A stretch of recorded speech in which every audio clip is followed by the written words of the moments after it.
السلام عليكم ورحمة الله وبركاته.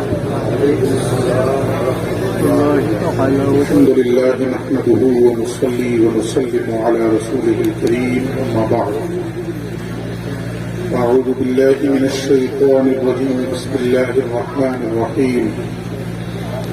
الأخلاء يومئذ بعضهم لبعض عدو إلا المتقين. سبحان الله.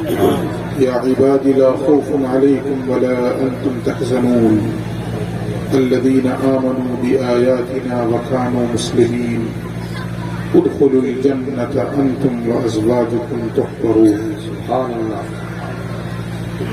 وقال النبي صلى الله عليه وآله وسلم علموا أولادكم ثلاث خصال: حب نبيكم، حب أهل بيته، وتلاوة القرآن، أو كما قال عليه الصلاة والتسليم.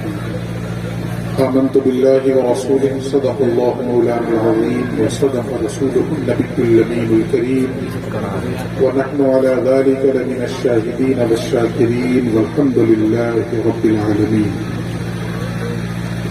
بے پناہ خلوص محبت اور عقیدت و احترام کے ساتھ بارگاہ رسالت مآب صلی اللہ علیہ وآلہ وسلم میں درود و سلام کے نذرانے پیش کرنے کی سعادتیں حاصل کریں.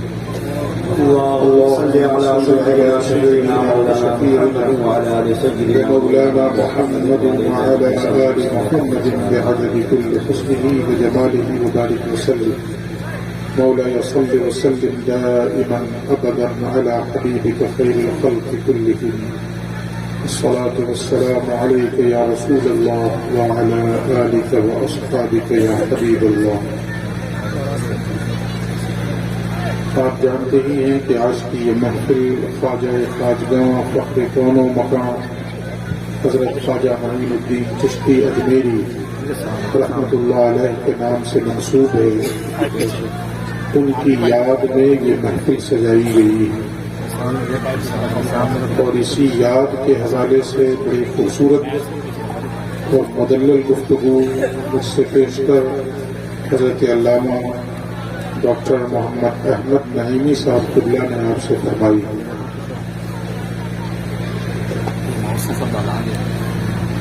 امید ہے کہ آپ نے اسے اپنے ذہن و دماغ میں محفوظ کیا ہوگا اور اپنے آنے والی زندگی میں اس گفتگو کو مشعل راہ بنانے کی کوشش کریں گے انشاءاللہ.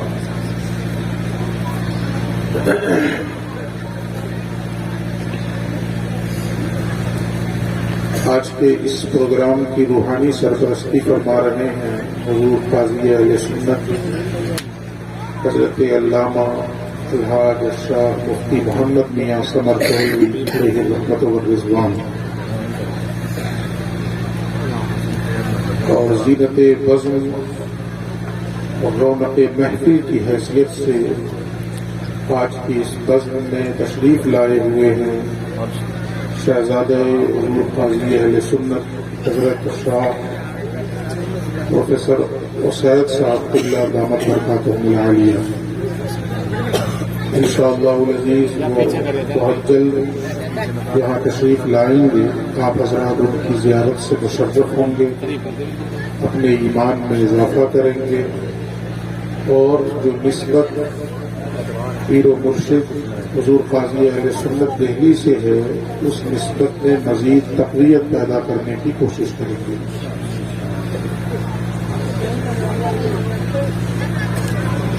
سب سے پہلے ایک حدیث جس کو خطبہ مسنونہ کے درمیان میں نے کہا ہے اس کو سن لیجیے، توجہ سے سن لیں. وقت زیادہ ہو گیا اس لیے چاہوں گا کہ جلدی جلدی اپنی بات بیان کر دیں. اللہ کے نبی فرماتے ہیں علموا اولادکم ثلاث خصال، اور ایک روایت میں آیا ہے ادبوا اولادکم ثلاث خصال.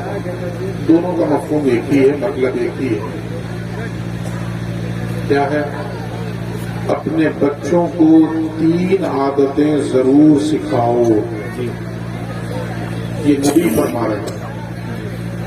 اپنے بچوں کو اس مجلس میں جو لوگ بھی دادا ہیں، باپ ہیں یا ماں ہیں، دادی ہیں، کہ اس طرح کا جو بھی اوپر کا رشتہ ہے وہ خاص طور پہ اس کو سنیں کہ نبی نے گویا ان سے کہا، بچوں سے نہیں کہا ہے، بڑوں سے کہا، بڑوں سے کہا کہ اپنے بچوں کو سکھاؤ، تو کہا علموا اولادکم، اپنی اولاد کو ثلاث خصال، 3 خصلتیں اور 3 باتیں، 3 چیزیں ضرور سکھاؤ۔ اب یہاں پہ رک کر کے میں ایڈ کر دوں، کب سکھاؤ؟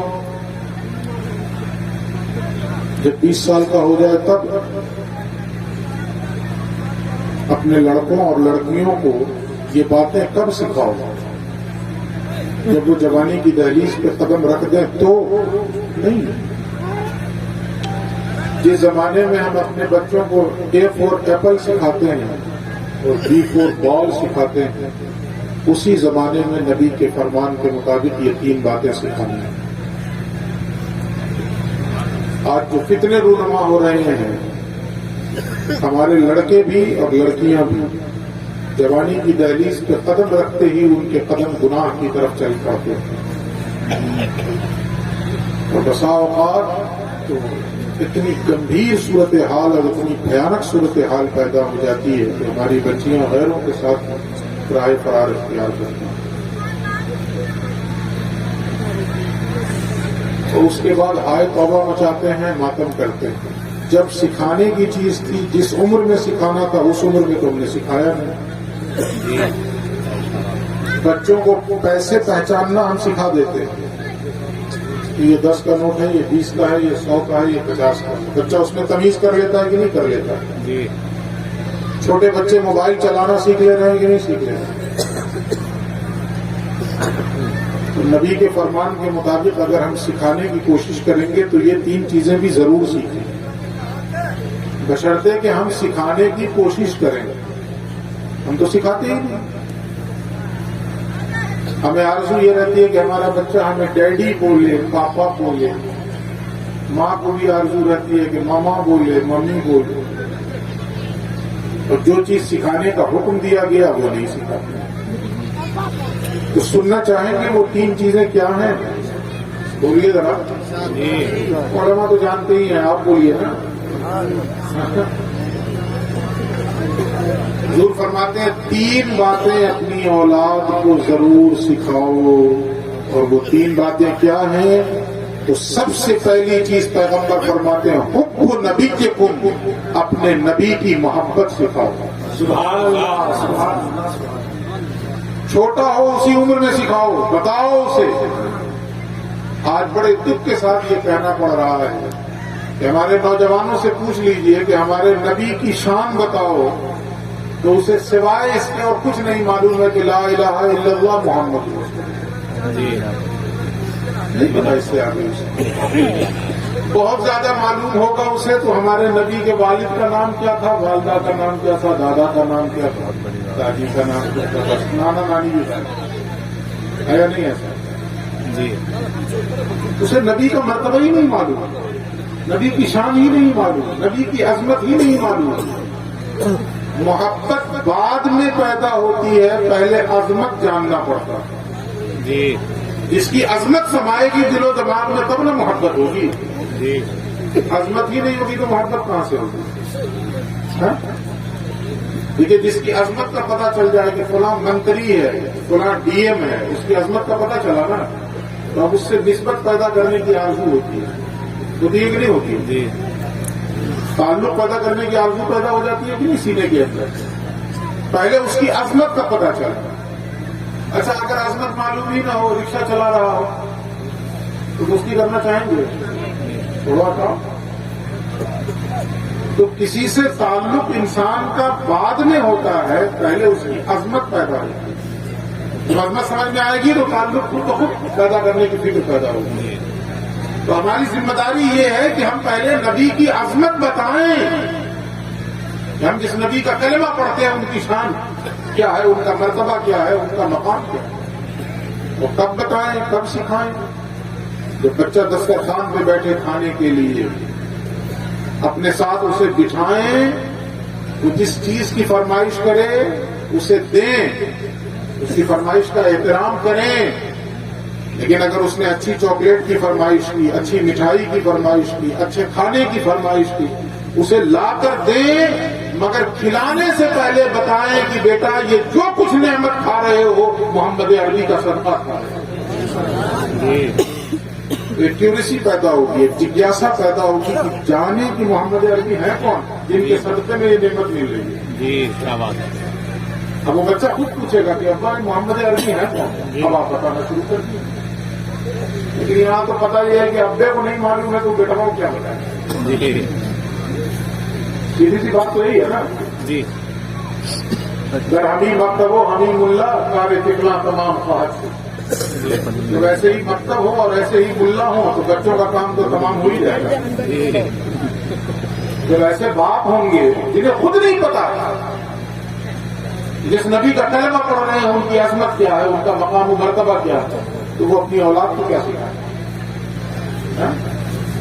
یوٹیوب چلاتے وقت اور فیس بک چلاتے وقت فوراً بتا دیتے ہیں یہ شاہ رخ خان ہے, یہ سلمان خان ہے اور اس کی فلم ہٹ ہو رہی ہے, یہ سب بتا دیتے. لیکن یہ نہیں پتا ہے کہ محمد عربی کو افسوس کا مقام ہو, یہ ڈوب مرنے کا مقام ہے. تو سکھاؤ اپنی اولاد کو, بچپن میں سکھاؤ. ہم لوگ کہاں سکھاتے ہیں؟ ربیع الاول کا مہینہ بھی آیا تو چھت پہ جھنڈا لگا دیے ہو گیا. اس کے علاوہ کوئی تبدیلی آتی ہے زندگی میں؟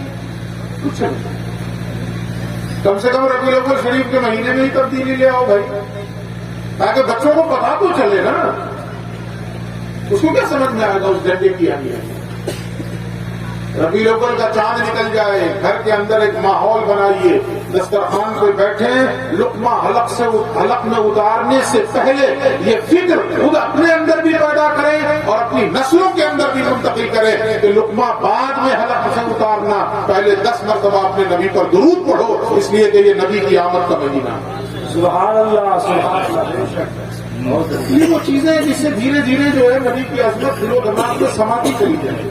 لیکن ہم کرتے ہیں بری ایمانداری میں کرتے ہیں, جھنڈا لگا کے فرصت پا جاتے ہیں. ہم نے عشق کا حق ادا کر دیا, محبت کا حق ادا کر دیا. اس کو محبت نہیں کہتے, اس کو عشق نہیں کہتے. بلکہ اکثر گفتگو میں یہ بھی کہتا ہوں کہ نبی کی بارگاہ میں ہمارے تعارف کا جو سب سے بڑا ذریعہ ہے وہ ہے درود.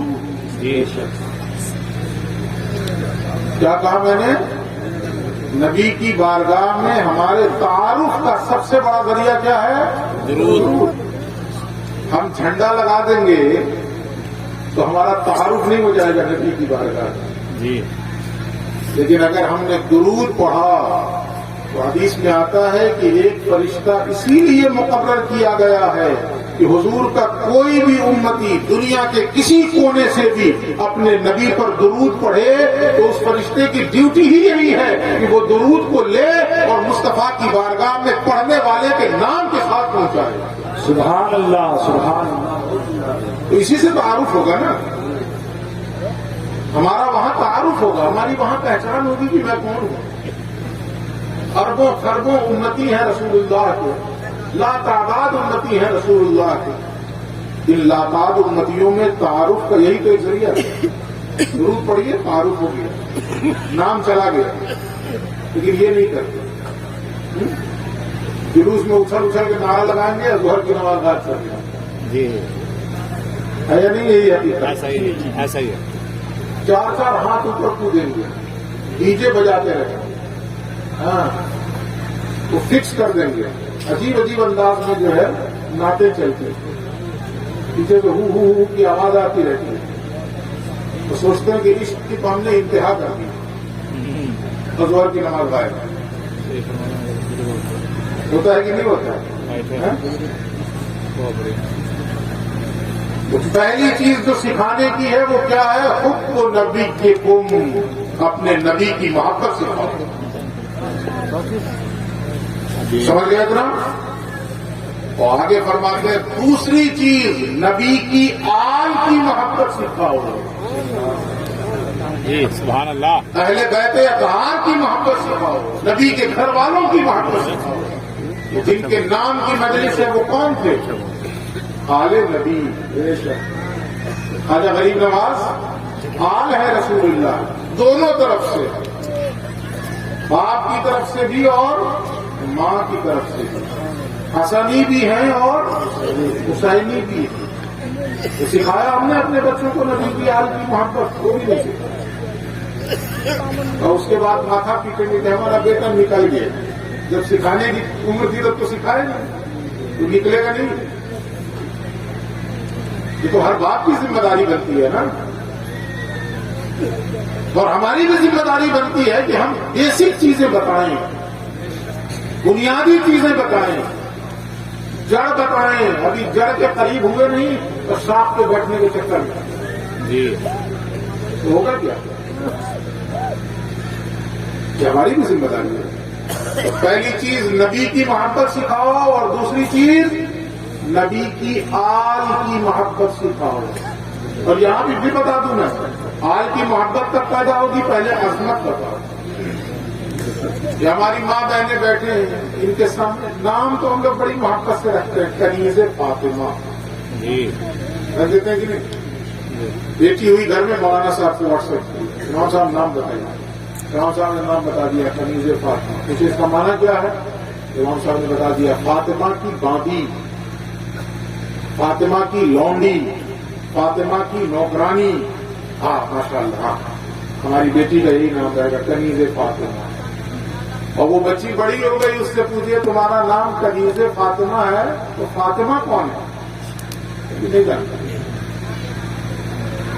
اب فلمی ہیروئن کے نام پوچھ لیجیے تو 25 کو بتا دیجیے، بتا دیجیے کہ نہیں بتا دیجیے؟ بولیے، یہ باتیں ہنسنے کی نہیں رونے کی ہیں جی۔ اور اس کے بعد جب بیٹی گھر سے بھاگتی ہے تو ماتم کرتے ہیں، اور ہم سب کو سب چھپانے کی جگہ نہیں ملتی ہے، چہرہ چھپانے کی جگہ نہیں ملتی ہے، جائے تو کہاں جائے؟ ٹرین میں سامنے والا یوں پیپر لے کے پڑھ رہا اور بلند آواز سے پڑھ رہا، کنیز فاطمہ فلاں کے ساتھ بھاگی۔ اس وقت سوائے شرم کے سر جھکانے کے اور بچتا کیا؟ ہم نے بتایا ہی نہیں بچپن میں کہ بیٹی جس ہستی کے اوپر تمہارا نام رکھا گیا ہے اس ہستی کا مقام و مرتبہ کیا تھا، فاطمہ تھی کیسی، ان کا کردار کیا تھا، ان کی شخصیت کیا تھی، بتایا ہی پتہ ہی نہیں۔ اس مجمع میں پوچھ لیا جائے تو سینکڑوں بچیوں اور عورتوں کے نام فاطمہ کے نام پر ہوگا کہ نہیں ہوگا؟ بولیے۔ لیکن ان سینکڑوں میں سے شاید 5 بھی ایسی نہ ہوں جنہیں حضرت فاطمہ الزہرا کا کردار معلوم ہو، ان کی زندگی کے شب و روز معلوم ہو، 5 بھی نہ ہو شاید۔ قصور کس کا ہے؟ ہمارا۔ بچپن میں جو چیزیں سکھانے کی تھی ہم نے نہیں سکھائی۔ موبائل چلانا سکھا دیے، پیسہ میں فرق کرنا سکھا دیے۔ وہ کہتے ہیں نا کہ بندر کے بچے کو گلاٹی مارنا سکھانے کی ضرورت نہیں پڑتی ہے، جی گلاٹی مارنے لگتا ہے نا؟ ایسے ہی جو بنیا کا بیٹا ہوگا، جی بنیا بن جائے گا آٹومیٹک، جی بن جا رہا کہ نہیں بن جا رہا؟ جی بے شک تو سسرے کے اندر بنیا گیری جو اس کے خون میں چلی جائے گی، جی وہ 2 کا 4 کرنے کی فکر میں لگا رہتا ہے۔ جی جیسے بنیا کو فکر ہوتی ہے کہ 2 کا 4 کیسے کیا جائے، 4 کا 8 کیسے کیا جائے، اس کو فکر رہتی ہے۔ اچھا، باپ بھی اس پر توجہ دیتا ہے، بچپن میں اس کو اپنے ساتھ دکان کے کاؤنٹر پہ بٹھاتا ہے، لین دین اس سے کرواتا ہے، دیکھتا رہتا ہے صحیح کر رہا ہے کہ نہیں کر رہا ہے، گڑبڑ تو نہیں کر رہا ہے۔ گڑبڑ کیا تو چپک لگاتا ہے پیچھے سے کہ نام ہنسائے گا میرا، میں خاندانی بنیا تو کیسا نکل گیا۔ لیکن ہمیں فکر نہیں ہوتی ہے، ایک مسلمان اسے اس بات کی فکر نہیں ہوتی ہے کہ ہمارے بچوں کے اندر بچپن سے اسلام اس کے خون میں سرایت کرے، اس کے رگ و ریشے میں اسلام سرایت کر جاتا، اس کی فکر ہی نہیں ہوتی ہے، احساس ہی نہیں ہوتا۔ بچپن میں وہ بچہ فلمی گانوں پہ ڈانس کر رہا ہوتا ہے تو مزہ ملتا ہے، باپ کو مزہ ملتا ہے، مسکرا مسکرا کے دیکھتا ہے، خوش ہوتا ہے۔ اور اس بچے کو کلمہ نہیں معلوم ہے تو باپ کی آنکھوں سے کوئی حیا نہیں، کوئی شرم نہیں، نبی کا نام نہیں معلوم ہے، کوئی فرق نہیں پڑتا۔ دل ہے مسلمان میرا نہ تیرا، میں بھی نمازی تو بھی نمازی، یہ حالت ہے۔ اس لیے خدا کے لیے ہوش کے ناخن لیں، خدا کے لیے ہوش کے ناخن بہت سنگین صورتحال ہے اس وقت امت مسلمہ میں. جو قرآن کی ایک آیت ہے نا کہ وَكُنْتُمْ عَلَىٰ شَفَا جُرُفٍ ہَارٍ، جی کیا بات. اس وقت ہماری حالت وہی ہے. ہم تباہی کے گڑھے کے بالکل کنارے پہ کھڑے ہوئے، ہوا کا ایک جھونکا ہمیں اس گڑھے میں گرا دیا. ہماری پیٹھ جا لگی ہے بالکل ذلت اور رسوائی سے، اس کے پیچھے ہے ہی نہیں ہے. اب بھی ہوش میں نہیں آئیں گے تو کب آئیں گے؟ اب بھی ہوش میں نہیں آئیں گے تو کب آئیں گے؟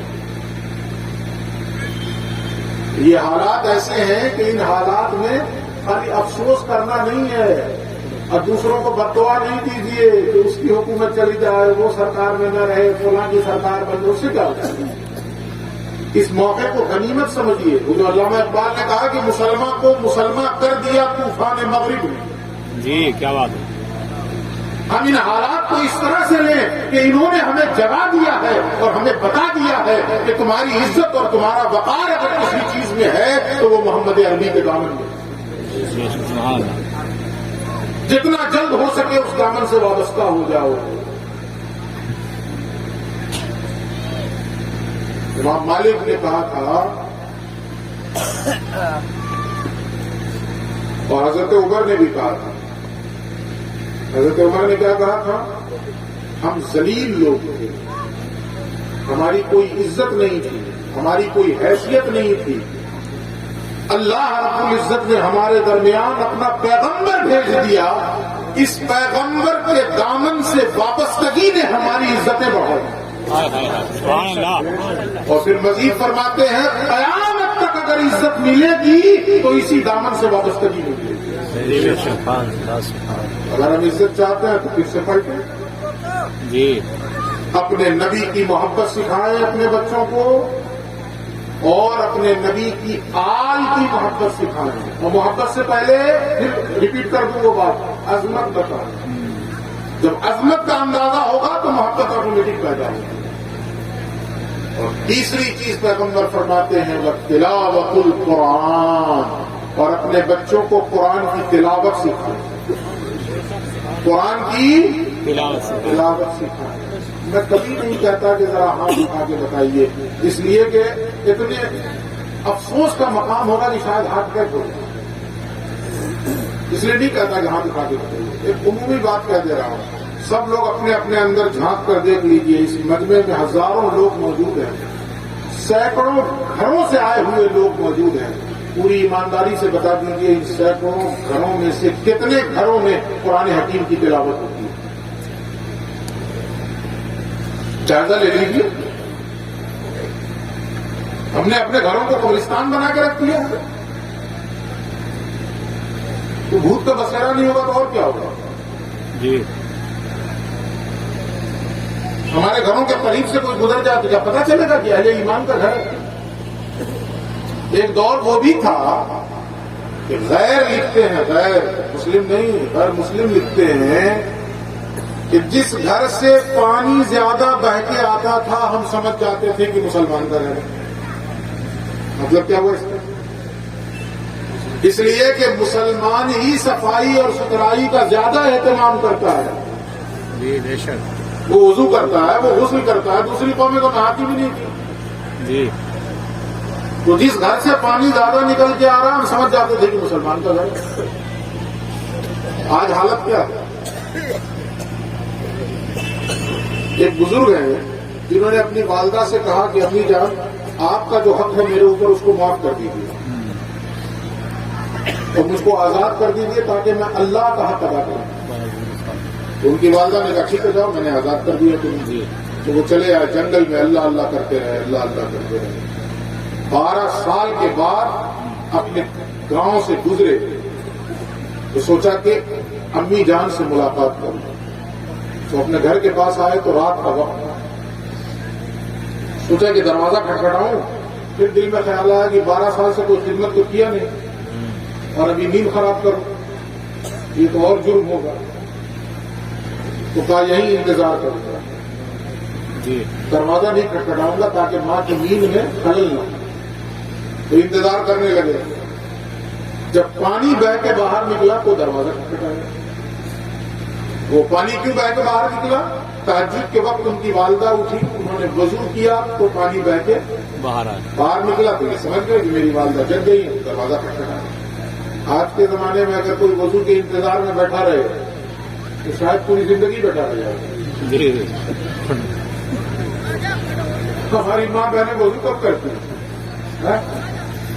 کب کرتی ہیں؟ مرد تو چلیے جمعہ کے دن کر بھی لیتے ہیں, مرد تو کر بھی لیتے ہوں گے جمعہ کے دن, اس میں بھی برا حال ہے بھائی, اس میں بھی برا حال ہے. اس طرح سے لوگ غسل کرتے ہیں, جینس پہن کے غسل کرتے ہیں, کبھی پاک نہیں ہوگا. اگر ناپاکی کی حالت میں جینس پہن کے غسل کر رہے ہو تو کبھی پاک نہیں ہوگا, چاہے جتنا کر لو. ہم نے دیکھا بہت سے لوگوں جینس پہن کے غسل کر رہے ہیں اور اس کے بعد تیبند ڈالی اور نکل گئے مسجد چلے گئے. گڑھے ناپاک کا ناپاک ہی رہتا ہے, پاک کہاں سے ہوتے؟ اور پھر اس کے بعد مسجد میں پہنچ گئے نماز پڑھنے کے لیے, ٹی شرٹ ہے اتنی چھوٹی اور جینس جو ہے لٹک رہی ہے نیچے, اور جب وہ رکوع اور سجدے میں جاتا ہے تو پیچھے سے انڈیا گیٹ دکھتا ہے. بولیے نماز ہوئی؟ جی نہیں, کسی قیمت میں نہیں ہوئی, اس لیے کہ فرض ہے سپرے عورت, جی بے شک ہے, شرمگاہ چھپانا فرض ہے. مرد کے لیے کتنا, ناف سے لے کر گھٹنے تک, جی بے شک, صرف آگے نہیں, راؤنڈ ماریے ایسے, یہ جو ناف ہے نا وہاں سے لے کے ایسے راؤنڈ ماریے اور پھر گھٹنے تک بھی راؤنڈ ماریے, آگے اور پیچھے دونوں چھپانا فرض ہے. اگر اس میں سے کوئی بھی حصہ کھلا تو نماز نہیں ہوگی. کتوں کی نماز ہو رہی ہے؟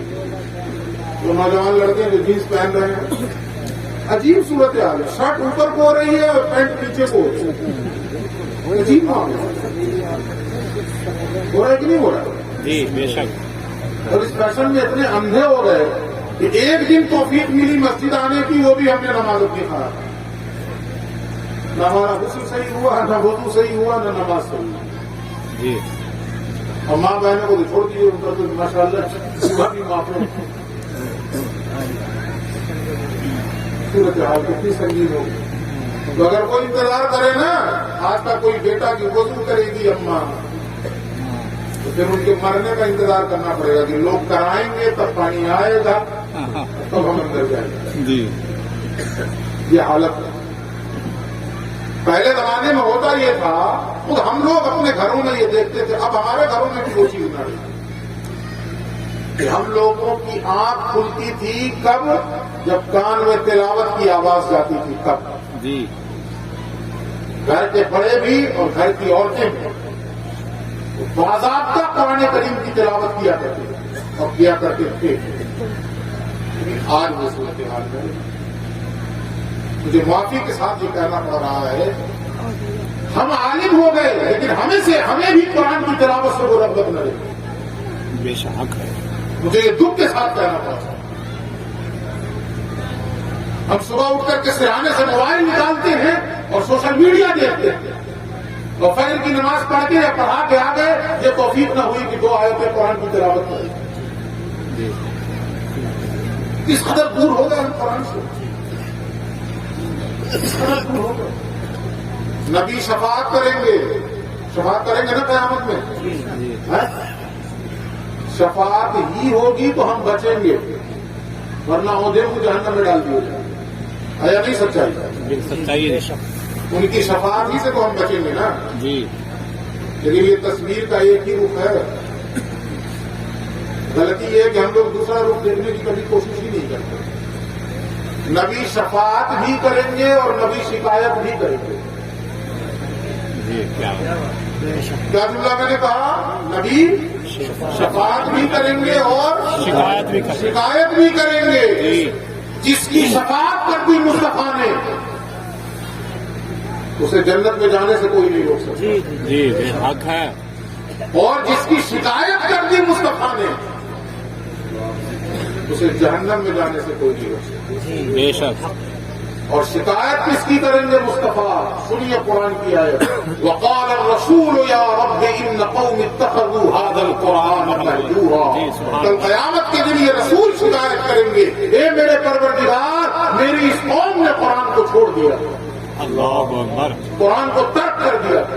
تو قرآن کو ترک کرنے کا مطلب کیا ہے؟ ہم سب کے گھروں میں قرآن، بیٹی کی شادی ہوتی ہے تو جہیز کی فہرست میں سب سے اوپر قرآن لکھا جاتا ہے، مگر خدا کی قسم بتا رہا ہوں کہ ہم نے پڑھنا سکھایا ہی نہیں ہوتا ہے یا نہیں؟ سچائی ہے، جی جہیز میں اسے قرآن دیے اور باپ لے کے آتا سر کو اسے، اور جب بیٹی گاڑی میں بیٹھ جاتی ہے لوگ اس کو گود میں رکھتے ہیں، گود میں رکھنے سے کیا ہو جائے گا؟ گلے میں ٹانگ لو، اس سے کیا ہو جائے گا؟ اس قرآن کو تم گلے میں ٹانگ لو، اس سے کیا ہو جائے گا؟ اصل چیز یہ ہے کہ اس کی تلاوت کرو، لیکن یہ چیز ختم ہمارے گھروں سے رخصت ہو گئی، کہاں ہو رہی ہے قرآن کی تلاوت؟ اور جو پڑھتے بھی ہیں تو اللہ معاف کرے، علی کے ابا ٹانگ مارو، اس طرح سے قرآن پڑھتے ہیں، اس طرح سے قرآن پڑھتے ہیں کہ کراہت نہیں۔ اگر کوئی پڑھنے بیٹھ جانا اللہ جینا تین بجا، جی پیغمبر فرماتے ہیں زین القرآن باصواتکم، اپنی آوازوں سے قرآن کو سجاؤ سنوارو۔ اور میں فخر کے ساتھ یہ کہہ رہا ہوں کہ حضور قاضی اہل سنت جب قرآن کی تلاوت کرتے تھے نا تو دل عش عش کر اٹھتا تھا۔ بے شک بے شک، سبحان اللہ، نعرہ تکبیر، نعرہ رسالت، فیضان پیر و مرشد، پیر و مرشد کا فیضان۔ تو مجھے یاد ہے ہمارے علاقے میں جاتے تھے، اگر ہماری برادری میں سے بھی کسی نے غلط قرآن پڑھا تو وہی ڈانٹتا تھا۔ جی ہماری برادری سے یعنی علماء کی برادری میں سے اگر کسی نے قرآن کے پڑھنے میں اس کا حق نہیں ادا کیا، اسٹیج پہ ہی ڈانٹتا، کیا پڑھتے چپ رہو، دوسرے لوگ کیسے تم پڑھتے ہو؟ آپ خود شاندار قرآن پڑھتے ہو۔ تو پیغمبر فرماتے ہیں تیسری چیز کیا ہے؟ قرآن کی تلاوت اپنے بچوں کو سکھاؤ۔ انگلش پڑھانے کے لیے 5000 میں استاد رکھتے ہیں، قرآن سکھانے کے لیے نہیں رکھ سکتے؟ مدرسے میں امام رکھ دیا، 150 بچے چلے گئے اس کے پاس، کتنی دیر میں پڑھانا ہے؟ تو 1.5 گھنٹے میں۔ تو 1.5 گھنٹے میں 150 بچوں کو پڑھا پایا ہوگا امام؟ جی کسی قیمت کے نہیں پڑھا پایا۔ آپ خود دھوکہ دے رہے ہو اپنے آپ کو اور اپنے بچوں کو، خود دھوکہ دے رہے ہو، اور سوچتے ہیں کہ 8000 میں امام پورے محلے کے 250-300 بچوں کو پڑھا رہا ہے۔ اللہ کے واسطے اسی امام کو اپنے گھر بلائیے اور اپنی نظروں کے سامنے اپنے بچوں کو بٹھائیے، اچھا نظرانہ دیجیے۔ قرآن سے پڑھ کے دنیا میں کوئی کتاب نہیں ہے۔ بے شک بے شک، انگریزی پڑھانے والوں کو اگر 5000 دے سکتے ہو تو قرآن پڑھانے والے کو کیوں نہیں دے سکتے؟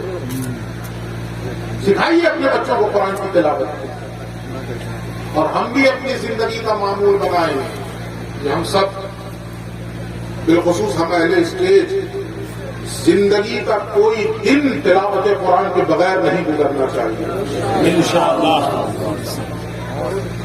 ہم کیسے مسلمان اور کیسے عالم اور حافظ جو قرآن کی تلاوت کے بغیر ہمارے مہینوں گزر جا رہے ہیں، مہینوں گزر جا رہے ہیں قرآن کی تلاوت کے بغیر۔ شاید مرض دید و دل دور ہو اس سے، بی باد گل رنگ رخ زہرا بشا دے۔ اس کلام ربانی کو دیکھو بھی، اور اس کلام ربانی کو پڑھ کر اپنی آواز اپنے کان میں پہنچاؤ تو آنکھ اور دل دونوں کا مرض دور ہو جائے گا۔